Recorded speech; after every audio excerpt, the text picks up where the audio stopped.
Hello friends, কেমন আছেন? আপনাদেরকে এইচ মেডিসিন চ্যানেলে স্বাগত জানাই। প্রতিদিনের মতো আজকেও একটি নতুন টপিক আমি রিভিউ করতে যাচ্ছি, সেটি হচ্ছে ওয়াইসোলন 5 ট্যাবলেট। আমরা জানবো এই ওয়াইসোলন 5 ট্যাবলেটটি কি, কোন কন্ডিশনে ব্যবহার করব, তার ডোজ কি রয়েছে, তার সাইড এফেক্ট কি, সেটি প্রেগনেন্সি সেফ কিনা, এই বিষয়গুলো আজকে ভিডিওর মধ্যে ডিসকাস করব। তার আগে আপনাদের কাছে রিকোয়েস্ট, আপনারা যদি আমার চ্যানেলে নতুন হয়ে থাকেন তাহলে আমার এইচ মেডিসিন চ্যানেলকে সাবস্ক্রাইব করুন, পাশে থাকা বেল আইকনটিকে প্রেস করে রাখুন, অল নোটিফিকেশন অন করে দিন সবার আগে ভিডিও পাওয়ার জন্য। এবার আসুন আমরা জানবো যে এই ওয়াইসোলন 5 ট্যাবলেট এটি সেটিকে কে তৈরি করে থাকে।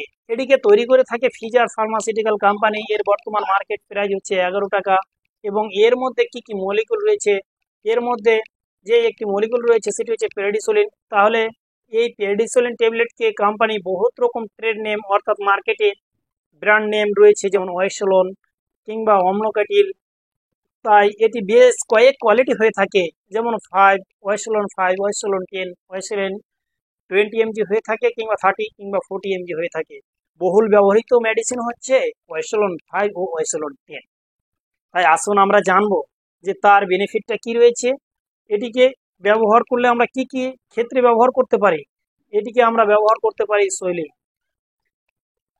কিংবা রোমাটিক, যখন আমাদের শরীরের মধ্যে যে কোনো ধরনের ব্যথা হবে, কিংবা লো বিপিতে সেটিকে ব্যবহার করা যায়, কিংবা ভমিটিং এর ক্ষেত্রেও সেটিকে ব্যবহার করা যায়। এছাড়া ব্যবহার করা যায় আপনার অ্যালার্জির কন্ডিশনে, কিংবা স্কিন ইচিং, যখন শরীরের চামড়ার উপরে যে কোনো জায়গাতে চুলকাবে সেই ক্ষেত্রে সেটিকে ব্যবহার করা যায়।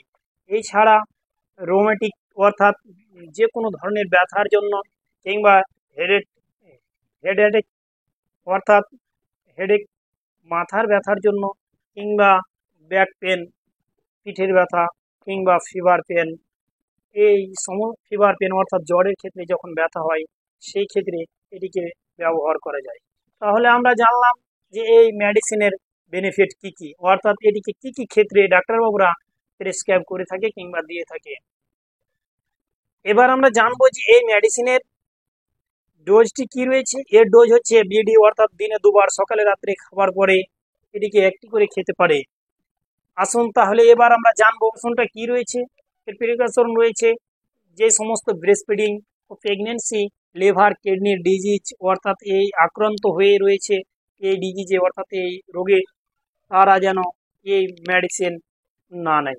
এই মেডিসিনের কি সাইড ইফেক্ট রয়েছে, এই মেডিসিনের কিছু সংখ্যক সাইড ইফেক্ট দেখা দিতে পারে। এমন কোনো মেডিসিন নাই অ্যালোপ্যাথির মধ্যে তার কিছু সাইড ইফেক্ট নেই, কিছু না কিছু নর্মাল সাইড ইফেক্ট রয়েছে। তাই এরও সামথিং কিছু সাইড ইফেক্ট, পাতলা পায়খানা হতে পারে, কিংবা মাইন্ডটা চেঞ্জ হয়ে যেতে পারে যেন, কিংবা আনচান আনচান করতে পারে, সেই মনটা উদাস উদাস লাগতে পারে। এই সমস্ত লক্ষণগুলো আপনাদের কাছে রিকোয়েস্ট, যখনই আপনারা কোনো মেডিসিন ব্যবহার করবেন ডাক্তারের পরামর্শ ছাড়া, কোন মেডিসিন সম্বন্ধে আপনারা ভিডিও পেতে চান আমাকে কমেন্ট ভিডিও আবার দেখা হবে।